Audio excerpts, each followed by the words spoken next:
Welcome to Story Time with Doraemon. And today I'm going to be reading Little Miss Chatterbox by Roger Hangover.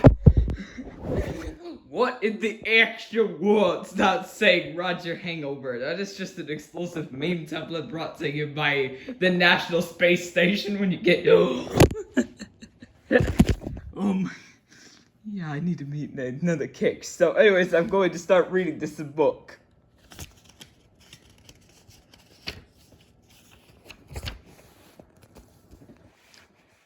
Little Miss Chatterbox talked more than a lot.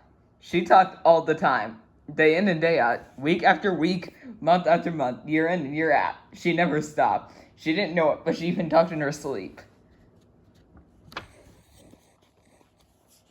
She had a brother. I bet you can guess what his name was. Can't you? That's right, Mr. Chatterbox. She looks a bit like him, don't you think? You should have heard them when they got together. You couldn't get a word in edgeways or sideways or anyways. Have you ever heard about somebody being able to talk the hind leg off a donkey? Well, Mr. Chatterbox could talk both hind legs off a donkey, and his sister could talk the hind leg off an elephant. Now, this story is about the time Little Miss Chatterbox decided to get herself a job, which she did, in a bank in Happy Land. At 10 o'clock, one Monday morning, Mr. Happy strolled into the Happy to Lend You bank in the middle of Happy Town. He took out his checkbook, wrote a check, and went to the counter. Behind the counter, on her first morning at work, stood Little Miss Chatterbox. She smiled at Mr. Happy. Mr. Happy smiled back.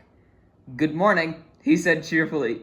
"Well," said Little Miss Chatterbox, taking a deep breath. For the time of year, it is a good morning, but not quite as good as the morning we had yesterday, and I dare say tomorrow morning will be even better morning, but it's quite a good morning for Monday morning, and she went on and on until it was time for the bank to shut. Mr. Happy was still standing there, with his mouth open in amazement. He'd been there for hours. What the... And now, continued Little Miss Chatterbox, it's time for the bank to shut and time for me to go home, so goodbye and nice talking to you, and she went home, leaving poor Mr. Happy without any money. The following morning, she was fired. She got herself another job in a restaurant, the Eat a Lot. It was Tuesday morning, and at midday, Mr. Greedy walked in the restaurant and sat himself down at the usual corner table. He always ate there on Tuesdays, because that was the day they served extra large portions. I wonder what's on the menu.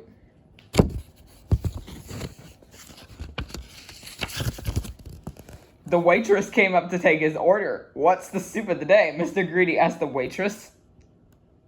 "I know who that waitress is. It's Miss Chatterbox."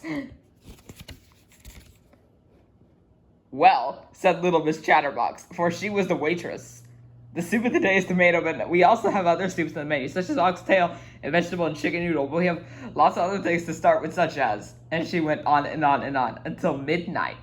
Mr. Greedy was still sitting there, listening in amazement. He'd been there for 12 hours listening. "And now," continued Little Miss Chatterbox, "it's time for the Eat a Lot restaurant to shut and time for me to go home.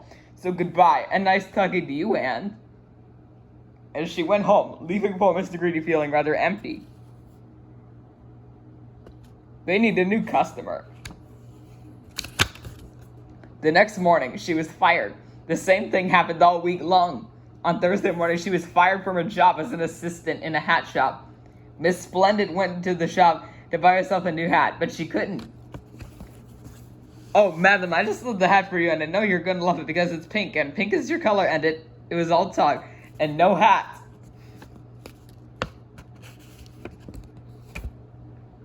On Friday morning, she was fired from her job as a secretary to Mr. Uppity.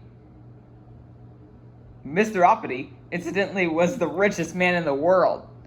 I just thought you'd like to know. But poor Mr. Uppity didn't make money the day that little Miss Chatterbox was working for ROWLF him. Oh no. Oh, Mr. Uppity, I've never worked in an office before, and isn't it exciting? Would you like a cup of coffee, and how are you as rich as everybody says you are? And then it was all talk and no work. But this story had a happy ending because at the very end of that week, little Miss Chatterbox managed to find herself a job that suited her down to the ground and up to the sky. That Saturday evening, Mr. Chatterbox was at home in the Chatterbox cottage, which is where he lived. Mr. Chatterbox was mad because his watch had stopped and he had arranged to meet little Miss Sunshine at 7 o'clock. They had no idea what time it is. So he decides to telephone the speaking clock to find out what time it is. He dialed the number. At the tone, it'll be 6:25 and 15 seconds. Little Miss Chatterbox took a deep breath. Pip, pip, pip. At the tone, it will be 6:25 and 20 seconds. Pip, pip, pip. That's funny, thought Mr. Chatterbox to himself. That sounds just like my sister.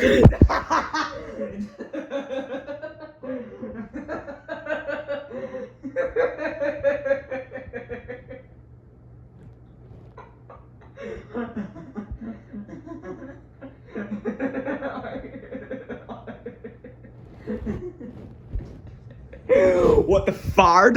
Why would you read such a thing?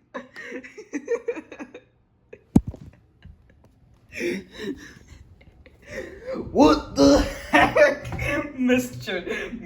Doraemon, why don't you read a story about Mr. Chatterbox being telephoning the speaking clock?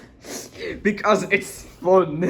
Because Miss Chatterbox keep getting fired for reasons because they were just sitting there down. You know what they needed? A cook. What is the cook? Did you just assume my cake? Your performance is just terrible. So I got Sandria snap bags and the tote bags for points.